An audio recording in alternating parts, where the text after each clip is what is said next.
Do you struggle with low self-esteem? Do you lack confidence in social situations? Are you constantly comparing yourself to others? Is it hard for you to own your power and responsibility? If you said yes to any of these questions, chances are you are dealing with a blocked solar plexus chakra. And how to heal and balance this chakra is what we will discuss in this video. Let's say you are here and this is where you want to reach. What stands between you and your destination is this mountain. Let's call it the mountain of the solar plexus chakra, which you will need to conquer in order to heal and balance this chakra. You know, when you embark on any mountaineering expedition, there are some basics you need to know, such as different routes to get to the top, essential tools and equipment you will need for your trek, potential pitfalls to watch out for, allies and partnership you need for your journey, and most importantly, how to stay focused and grounded when the going gets tough. Now, before we deep dive into these topics, first I want you to get clear on your why. Like, why would you want to climb this mountain? Why climb this mountain over, say, any other mountain? The number one reason that might come in your mind is because you want to achieve these goals. Or maybe you want to get to the root cause of your negative thinking. Perhaps you want to advance in your spiritual practice. Whatever the reason, make sure you have a strong enough why so it can sustain you in moments of self-doubt and resistance. Now, once you get clear on your why, the next step is to learn what this mountain is about. So let's say if this mountain represents the third chakra or the solar plexus chakra, when you are at the base of the mountain, let's say that means you have a blocked third chakra. And when you reach the mountain top, let's say that denotes a balanced third chakra. Now, the most common image of these 7 chakras that you will come across online looks like this. And right now we are here, that is on number 3. Each chakra impacts you at a physical, mental, emotional, and spiritual level. And for our discussion today, let's look at the third chakra and how it impacts you mentally, emotionally, physically, and spiritually. So on this mountain, let's add 4 streams or channels to denote just that. Now, at the physical level, going by the location of the third chakra, it's in the stomach area. And so this chakra supplies energy to all the digestive organs, such as your stomach, your pancreas, your gallbladder, and your liver. You can also say that this chakra plays an integral role in digestion. Now, digestion is usually associated with food, but it can also mean being able to digest your reality. At a mental level, the solar plexus chakra represents your logical mind, your reasoning mind, and without this chakra, you wouldn't know what to focus on. At an emotional level, the third chakra represents the ego mind or the personality mind, and it colors how you perceive and sense the world.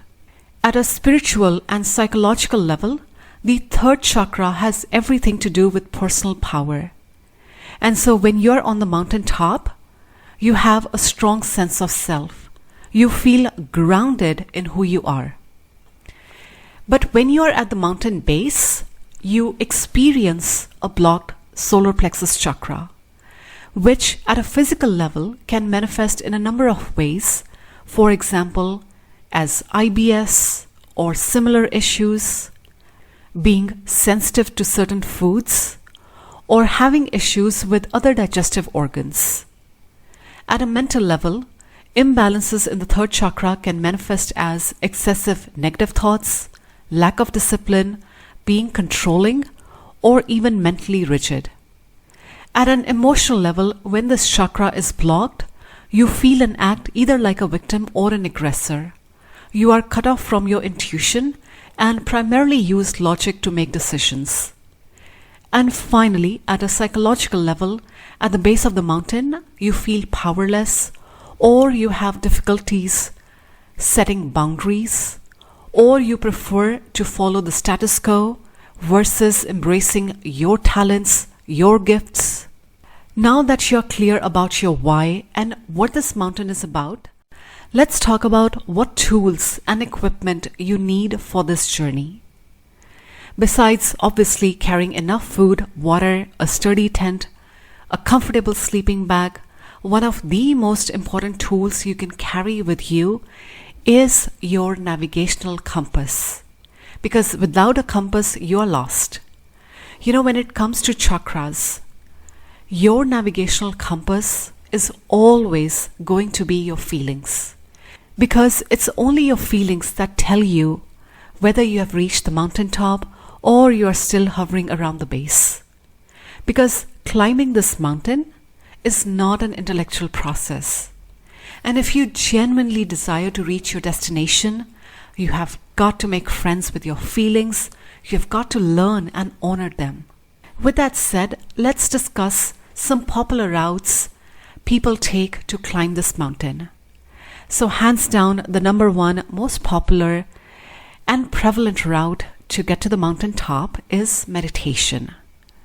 Besides this route, the other practices that are equally prevalent are working with crystals, listening to chakra music, attending yoga classes, watching motivational videos, visualizations, eating yellow-colored food, and setting aspirational goals and then constantly reminding yourself why you set them. Perhaps you have already tried one or a combination of these practices. And if that's working for you, great, keep at it. However, if you are open to exploring new paths to the mountaintop, then you are in for a treat. Because I'm going to let you in on an alternative path that not a lot of people talk about in the mainstream, and yet it's one of the most effective and quickest ways to climb this mountain. But before I reveal that path, let's talk about key alliances, key allies you must have for your journey. Number one, consider forming a permanent partnership with the virtue of mental discipline. Because in today's day and age, almost everyone struggles and gets stuck here. So tapping into mental discipline will keep you aligned with your goal, with your mission and your purpose. Number two, consider forming a permanent partnership with playfulness. Because the more play you incorporate in your healing journey, the more fun you will have, and it won't feel like a chore you have to do every day. And number three, insist on bringing your head and your heart on the same page. So any decision you make going forward, make sure you have a yes from your head and your heart. That way you are tapping into mental discipline while also aligning with higher wisdom. Now with key alliances and partnerships under your belt, let's talk about this alternative route. To tread this path, you will need to understand how this works. So this is an auric layer, meaning the human body has different auric layers. And if I were to separate them out, they would look something like this, where each layer houses a chakra. So layer 1 houses chakra 1, layer 2 houses chakra 2, layer 3, chakra 3, and so on. And since you are learning about the third chakra, so you want to focus on the third layer, which is also called the mental body. Now to tread this new path, your job is to first understand how this mental body operates. As in, how does this mental body thinks? Does it have any likes, any dislikes, any preferences? Does it have an agenda? And so on. If you were to observe this mental body at an energetic level, at a quantum level, you would notice tiny grids all over this body. Another way of saying is that the mental body is structured. Now, this mental body grid, it carries the blueprint for your thoughts, your beliefs, and attitudes. So in other words, this grid forms the foundation of how you interact, how you perceive your reality. Now, this mental body grid, it also houses your thought forms. So for the context, every thought you entertain, you hold, it has a mental energy and an emotional energy.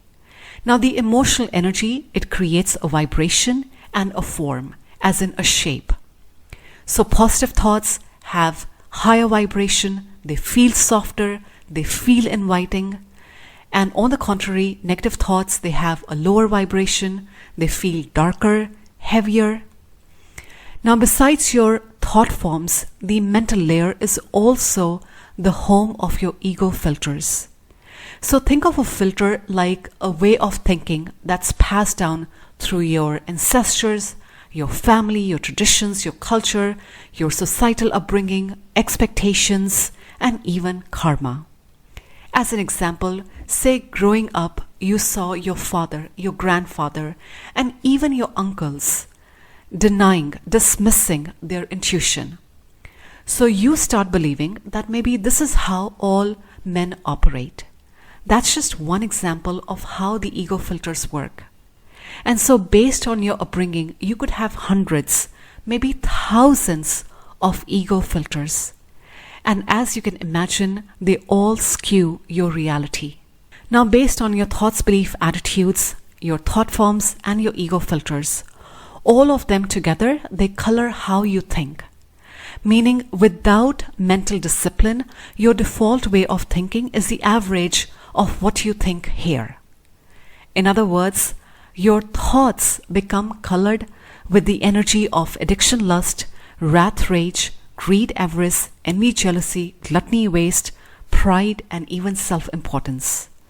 These are also called the ego houses, because once these houses become a permanent fixture in your mental body, in the third auric layer, that means now all your thoughts, or a major chunk of your thoughts, are now routed through these houses. So we've discussed a lot of information. Let's do a quick recap. We started this discussion with talking about an alternative path to get to the mountaintop. And we learned that this path means working with your third auric layer or your mental body. And healing this mental body means paying attention to your thoughts, beliefs, attitudes. Number 2, your thought forms. Number 3, your ego filters. And number 4, your ego houses. Now, number 1 is straightforward. All of us have some awareness of our thoughts, our beliefs, our attitudes. That's because we live in this 3D reality. But number 2 and number 3, you rarely pay attention to. Number 4 is not even a blip on the radar. And so, at the heart of healing your solar plexus chakra and this auric layer is to pay attention to 1, 2, 3, and 4 and how they color your daily interactions. Because once you can recognize where a thought is coming from, where it's stemming from, then you can change it for good. But the first step is always awareness. You know, when I first started working with this auric layer, with this mental body, I was shocked that almost 90 to 95% of my thinking, of my thoughts, came out of these ego houses. And so it was no surprise that on a daily basis, I was struggling with thoughts of jealousy, of rage, and even superiority. So for example, being jealous of, say, people who had the things or the relationships I wanted, or lusting over designer bags and shoes, not because I wanted them, but as a sign of social status. And much of this thinking was all unconscious until I started journaling. And that's when the floodgates opened and I really started getting present to my innermost thoughts. Now, I have a very analytical mind and I always ask, but why? And I started asking myself, but why do I have these thoughts? But why do I think this way? And what I learned was that how you think, which is basically the workings of your third chakra, it's interconnected with chakra 2 and chakra 1. Meaning, if you struggle with persistent negative thoughts, which is a sign of blocked third chakra, then you want to work and resolve the unaddressed issues in chakra 2 and chakra 1. Now, with what we have discussed as a baseline, let's talk about the number one pitfall you want to avoid at all cost. You know, when you sincerely start working with this mental body, at some point in your journey, you are going to feel overwhelmed. Like, that's a given. I can give you in writing, based of course on my own experience. And perhaps you might be tempted to do this, which is drowning yourself in a sea of positive thinking and motivational videos. And again, from my experience, I can tell you that positive thinking alone is not the best approach. And actually, it hampers your progress. That's because it doesn't address the root cause and it only gives you temporary relief. A more effective approach is watch as many positive thinking videos as you need to, while also addressing your core issues. And finally, on the last leg of our journey, I want to help you stay grounded and focused on your path. And so my question to you is, how will you know if you need to make course corrections or if you're headed to the mountaintop? You know, one of the best suggestions I can offer you, especially when it comes to the Solar Plexus Chakra, is to explore your relationship with power. As in, what does power mean to you? And why do you want it? And then bring your attention to situations where you either become super aggressive or passive. Because if you are acting like a power monger or a status-hungry materialist, that's a sign you've gone off course. Similarly, if you are acting like a victim, that too is a warning sign.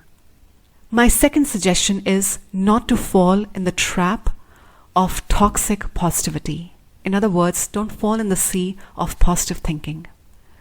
You want to commit to your real work, which is healing the third chakra. And how do you do that?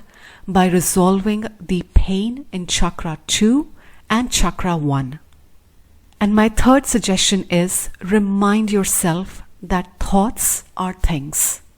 So cultivating mental discipline and intentionally choosing loving, choosing happy thoughts will take you a long way. Now, in the description below, I've added links to the articles from where I source this content. So if you would like to research more, I highly suggest checking them out. Additionally, I've put together a workbook that helps you hone in on all the concepts you learned in this video. And if you are a visual learner, I highly suggest checking it out. Again, you'll find the link to the download in the description below.